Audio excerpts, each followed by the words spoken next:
Telangana express में दोबारा इस्तकबाल है। चलते हैं मजीद खबरों की जानिब। Union public service commission UPSC ने आज 23 मई यानी 2023 को सिविल सर्विसेज 2022 के इम्तिहान का नतीजा जारी कर दिया है, जिसमें खवातीन ने 4 सर फहरिस्त पोजीशन हासिल की है, जिनमें इशिता किशोर ने सिविल सर्विस में इम्तिहान में पहली पोजीशन हासिल की, जबकि गरिमा लोहिया दूसरे नंबर पर रही। इसके बाद उमा हरती एन और स्मृति मिश्रा ने जगह बनाई। इम्तिहान में शामिल उम्मीदवार upsc.gov.in पर अपना नतीजा देख सकते हैं। इससे कबल यूपीएससी सीएसई का इब्तदाई इम्तिहान 5 जून 2022 को मुनक्किद हुआ था और इम्तिहान के नताइज 22 जून को जारी किए गए। इम्तिहान 16 से 25 सितंबर तक मुनक्किद हुआ और नताइज का ऐलान 6 दिसंबर को किया गया था। इंटरव्यूज 18 मई को खत्म हुए थे। इसी दौरान यूपीएससी 28 मई को सीएसई 2023 के इब्तदाई इम्तिहान का इनेकाद करने जा रहा है। इम्तिहान के एडमिट कार्ड सरकारी वेबसाइट पर जारी कर दिए गए हैं।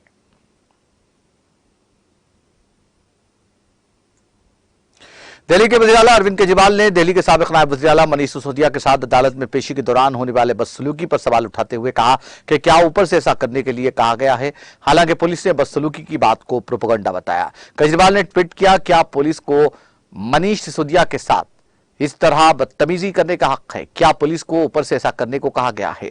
वज़ीर सेहत सौरभ भारद्वाज ने कहा कि क्या पुलिस को मनीष सिसोदिया के साथ इस तरह बदसलूकी करने का हक है? क्या वज़ीर आज़म नरेंद्र मोदी ने पुलिस से ऐसा करने को कहा है? दिल्ली पुलिस को इस अफसर को फौरी तौर पर मुअत्तल करना चाहिए। उन्होंने कहा कि मोदी मगरूर हो गए जिस तरह दुर्योधन को हुआ था। इसी घमंड की वजह से महाभारत की जंग हुई और दुर्योधन के तकब्बुर का खात्मा हुआ। साल 2024 के इंतखाबात में महाभारत के लिए जमीन तैयार हो रही है और भगवान कृष्ण के आशीर्वाद से इंतखाब बीजेपी के तकब्बुर का खात्मा करेगा।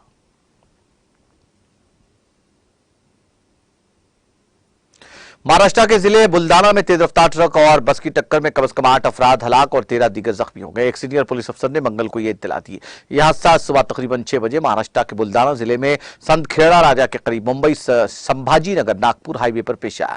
उन्होंने बताया कि बस संभाजी नगर से वाशिम जा रही थी कि बुल्दाना के संतखेड़ा राजा के पास पलसखेड़ चुका गांव के करीब एक तेज रफ्तार ट्रक ने उसे टक्कर मारी। हादसे में 8 अफराद हलाक जबकि 13 जख्मी हो गए, जिनमें से 5 की हालत तशवीशनाक है। उन्होंने कहा कि महलूकीन की तादाद में इजाफा हो सकता है। जख्मियों का इलाज सिंध खेड़ा राजा देही अस्पताल में किया जा रहा है।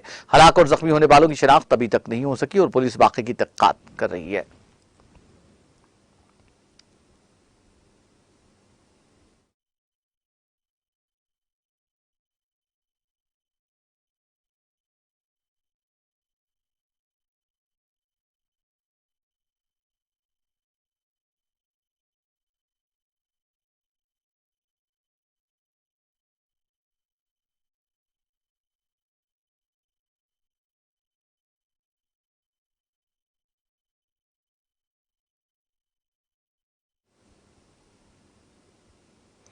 कांग्रेस लीडर राहुल गांधी ने पीर की रात ट्रक से दिल्ली से चंडीगढ़ के सफर पर निकले और ड्राइवरों से उनके मसाइल के बारे में बातचीत की। कांग्रेस ने मंगल को ट्वीट किया, अवामी लीडर राहुल गांधी ट्रक ड्राइवरों के दरमियान पहुंचे और उनके मसाइल जाने। राहुल जी ने दिल्ली से चंडीगढ़ का सफर किया। ट्वीट के साथ कांग्रेस ने गांधी का 32 सेकंड का वीडियो भी शेयर किया है।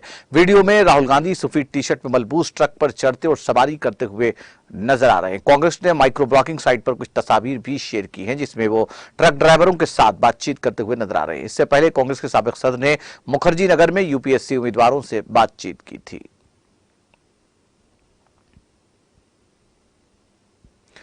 गवर्नमेंट हाई स्कूल बंदोरा तराल कश्मीर में एक खुसूसी प्रोग्राम मुनक्किद किया गया, जिसमें चीफ एजुकेशन ऑफिसर पुलवामा मेहमान खुसूसी के बतौर मौजूद थे। प्रोग्राम में सब जिला तराल की मुख्तलिफ नामवर शख्सियात ने शिरकत की, जिनमें chairman citizen council Tral Farooq Ahmad Trali भी शामिल थे। इस दौरान तलबा ने शानदार परफॉर्मेंस का मुजाहरा किया। उधर गाँव की वेलफेयर कमेटी के मेंबरान और वालिदैन के अलावा मुख्तलिफ स्कूलों के असातिज़ा और तलबा ने शिरकत की। बाद में G20 के सिलसिले में एक रैली के साथ प्रोग्राम का अख्तिताम हुआ।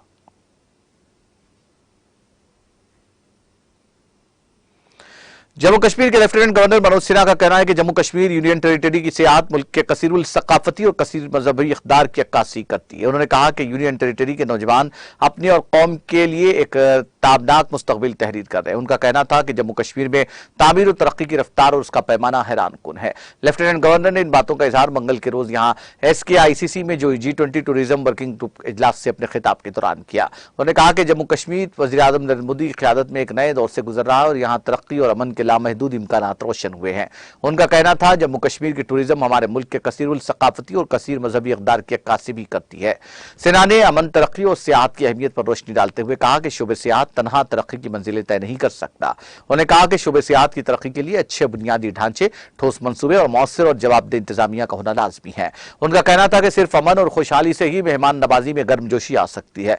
लेफ्टिनेंट गवर्नर ने कहा कि आज जम्मू कश्मीर मुल्क के तरक्की याफ्ता खितों में से कुछ काबिल पैमाइश संग मेलों पर खड़ा है।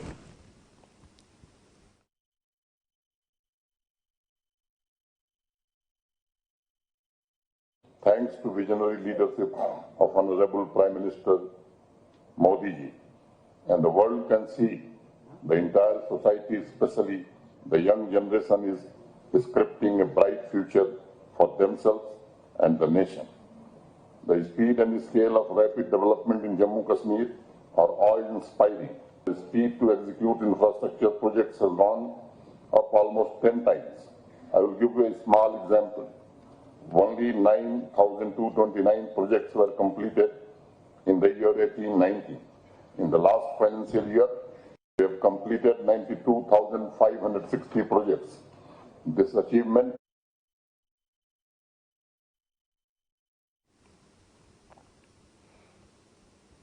बैनुल-अक़वामी सरहद से मंशियात की एक खेप गिराने के लिए पंजाब में दाखिल पाकिस्तानी ड्रोन को बॉर्डर सिक्योरिटी फोर्स के एहलकारों ने मार गिराया। गुज़िश्ता 4 दिनों में ये 5वां पाकिस्तानी ड्रोन है जिसे बीएसएफ एहलकारों ने हिंदुस्तानी सरहद में दाखिल होने से रोका है। बीएसएफ के जवानों ने पीर की रात पाकिस्तान की एक और मजमूम कोशिश को नाकाम बनाते हुए अमृतसर के गांव भेनी राजपूताना में मंशियात के खेप ले जाने वाले पाकिस्तानी ड्रोन को मार गिराया।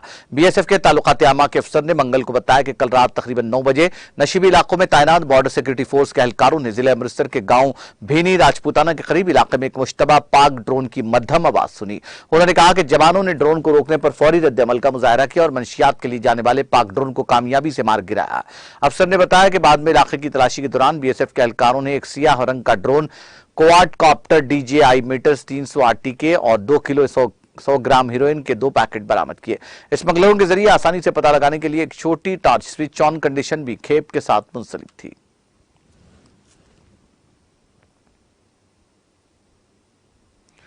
हंगरी के वजीर आजम विक्टर ओरबान ने कतर के अमीर शेख तमीम बिन अहमद अल सानी के साथ बातचीत के बाद कहा कि हंगरी ने कुदरती गैस की खरीदारी के लिए कतर के साथ एक मुआहदे पर दस्तखत किए हैं और दोनों ममालिक के दरमियान इख्तिसादी ताउन बढ़ाने की मनसूबाबंदी कर रहे हैं। ओरबान ने एक वीडियो पैगाम में कहा, गुज़िश्ता 1 साल में हमने देखा है कि कतर यूरोप के लिए बहुत अहम मुल्क बन गया है।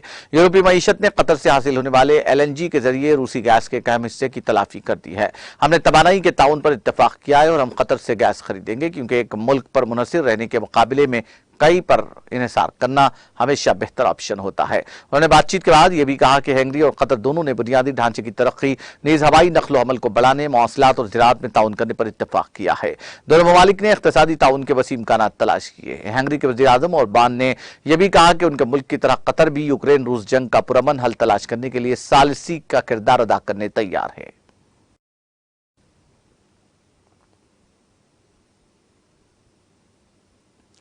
सदर रजब तैयब एर्दोगान ने कहा कि तुर्की शामी पनाह गजीरों को वापस भेजने का मंसूबा बना रहा है और यह अमल कब शुरू होगा इसके बारे में भी कुछ नहीं बताया। कबल अज़ीम मुल्क में आइंदा सदारती इंतखाबात के दूसरे दौर में एर्दोगान के हरीफ कमाल क्लेकदार ओगलो ने वाज़ेह तौर पर कहा कि अगर वो इंतखाब जीत जाते हैं तो उनके पास 2 साल के अंदर शामी पनाह गजीरों को वतन वापस भेजने और मुल्क में गैर कानूनी दाखिले पर सख्ती के साथ लगाम लगाने का मंसूबा है। एर्दोगान ने TRT हैबर के साथ एक इंटरव्यू में कहा कि मुहाजिरीन की वापसी के लिए जल्द ही एक खाका तैयार किया जाएगा। यह तजिया किया जाएगा कि उनकी वापसी कितनी जल्द हो सकती है। उन्होंने कहा कि 4,50,000 शामी मुहाजिरीन अपने वतन वापस जा चुके हैं और हम 10 लाख शामी मुहाजिरीन को वापस भेजने का इरादा रखते हैं। गौरतलब है कि तुर्क माइग्रेशन एजेंसी ने जनवरी में कहा था कि 35 लाख शामी पनाहगुज़ीर तुर्की में मुकीम हैं और 2022 में तकरीबन 59,000 अफराद बहिफाजत शाम वापस पहुंच चुके हैं।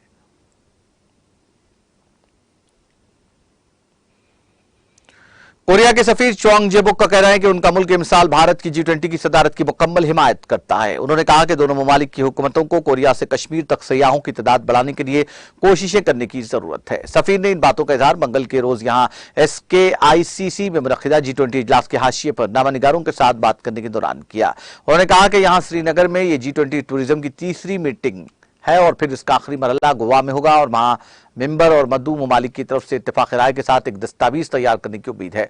चीन के इस इजलास में बाइकाट करने के बारे में पूछे जाने पर उनका कहना था, हर मुल्क का किसी भी मामले पर अपना मौक़िफ़ होता है, लेकिन जहां तक कोरिया का ताल्लुक है, हम इस साल G20 की सदारत के लिए भारत की मुकम्मल हिमायत कर रहे हैं।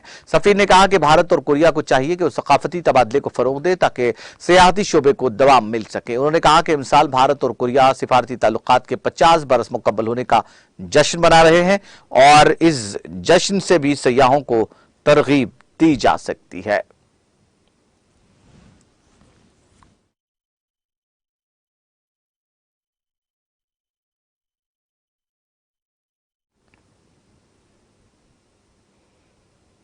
आखिर में सुर्खियां एक बार फिर।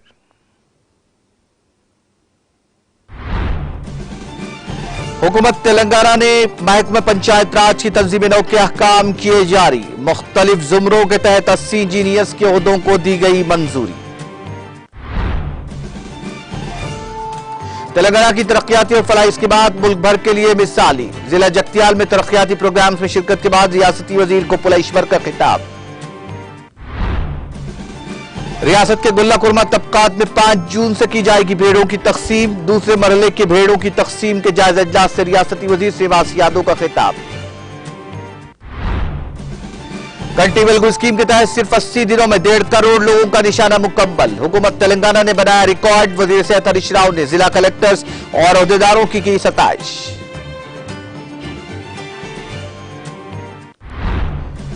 जहांगीरपीरा ITI की साबिका शान को बहाल करने हर मुमकिन कोशिश का अज़्म। तलबा को हुनरमंदी की तरबियत और मुलाजिमत के मौके फराहम करने वजीर श्रीनिवास गौर का तयक्कुन।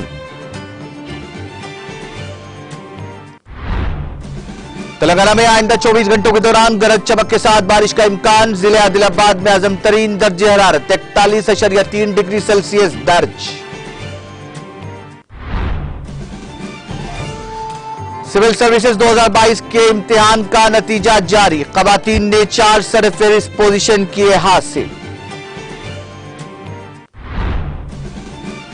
और सिविल सर्विस इम्तिहान 2022 के फाइनल नताइज में तेलंगाना के बच्चों ने दिखाई ताकत। बेहतरीन मुजाहरे के जरिए रियासत का नाम किया रोशन। उमा भारती को मिला मुल्क भर में 3रा मुकाम।